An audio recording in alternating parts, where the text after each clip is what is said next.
My name is Solomon Adigbi Equeno. I'm the IFC Country Manager for Nigeria. First of all, the staff of IFC embark on different initiatives.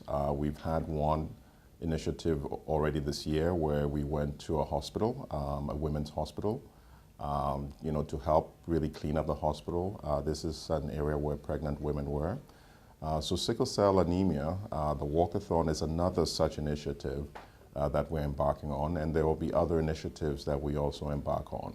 But what the staff are trying to do is contribute to the environment in which they work in. What they did was they really thought through which institutions would be most suitable or would understand this cause and would be very supportive of advancing this cause.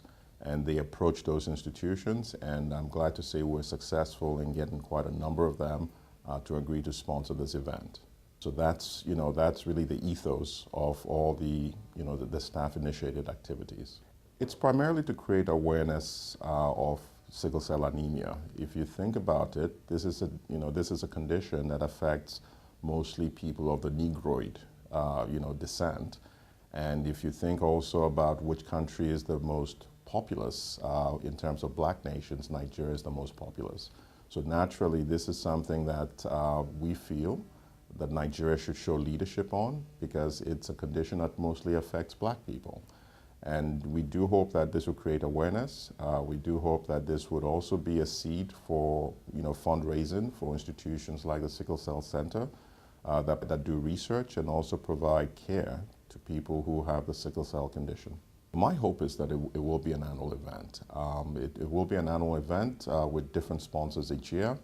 We may support it as well, but we hope that this would outgrow us as the IFC, and we do see the Sickle Cell Center as being the anchor, for this going forward. What would be really striking is if in 10 years, Nigeria is the leader on research in sickle cell anemia, both in terms of improved care, both in terms of potential treatment, that we see maybe $1 billion endowment for the Sickle Cell Center, okay, and we begin to actually have greater support for people who have sickle cell anemia to be able to live very normal lives. That for me would be excellent. Educate yourself, read about it. If you, for example, take, in my case, my daughter is sickle cell, and my wife is what I call a PhD in sickle cell anemia. She has read voraciously on the subject. She's well educated about it. When she's having conversations with the doctors about her daughter, when she gets sick, you almost think that two doctors are having a conversation. That's the way the parents, the siblings, and family of people with sickle cell should get educated. My final message is, I have lived around and lived with people with sickle cell all my life. My sister is sickle cell. Her children are sickle cell. My daughter is sickle cell. But these are beautiful people who can have a very normal life. My kid sister, as I call her, is 35 years old. She's living well. She's running a business in Providence, Rhode Island. She's working as a top computer scientist.